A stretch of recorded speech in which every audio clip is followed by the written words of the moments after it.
You know what? I wouldn't say it's that far away from our second album. Obviously, it's a progression of, I say, maturity, I suppose. The songwriting on the album. We've all been through a lot of different things over the last year, and we've written the majority of the album ourselves, and we spent a lot of time in the US and Europe recording it. And we're very excited for everyone to hear it. It's going to be a collection of JLS tracks. That's why it's a jukebox. I mean, the songs are written more or less a reflection of what's been going on in our lives over the last year, even more so, but especially in current times. It's very fresh. We got lots of songs that we're sure when our next concert comes around next year, 2012, that the fans are going to be dancing to. We got a lot of sweet boy jams as usual. If any guys want to sing to their girls, do you know what I mean, and have done any wrong and want to make up, all you need to do is play a JLS song on jukebox.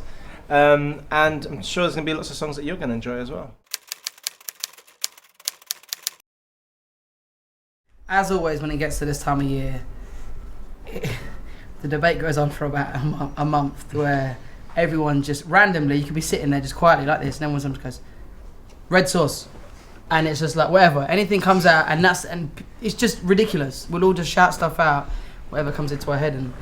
And it wasn't until our manager was sitting there, and he was just like, oh, your album just reminds me of it's like a jukebox of just like a collective thing. And we were just like, you didn't realise he kind of said it. We were just like, jukebox, hold on. That's a good name. It works because it literally is. The songs aren't tied in, but they are tied in, if that makes sense. So they're all so different subjects, but they're obviously all about us. So it's just kind of like a great collective of, different tracks. The jukebox just seemed perfect.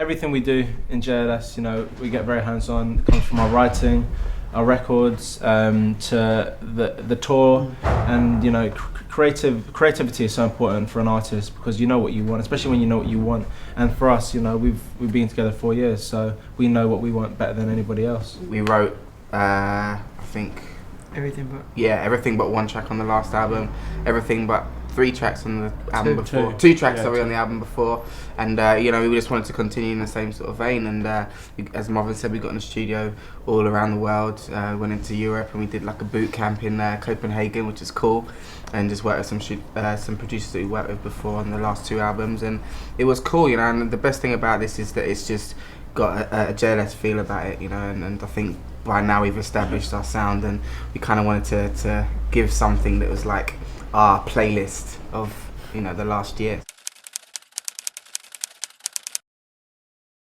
Well, about the first one, obviously from the first single of the album with Dev, She Makes Me Wanna. There are. Wait, what's that? It's a dance. I've never seen that dance in my life. You should not be a choreographer. No, I'm joking. No, there are other collaborations on the album. We can confirm there are, but we're not going to tell you who they are, because obviously that would ruin the surprise for you now, wouldn't it? So the surprises are going to come in the tour. That's where the main big surprises are. The album's a surprise in itself, because it's a collection of songs that nobody's heard before. Like Hassan said, it's anticipation that everybody's waiting for. But the tour, we've got some incredible, crazy ideas.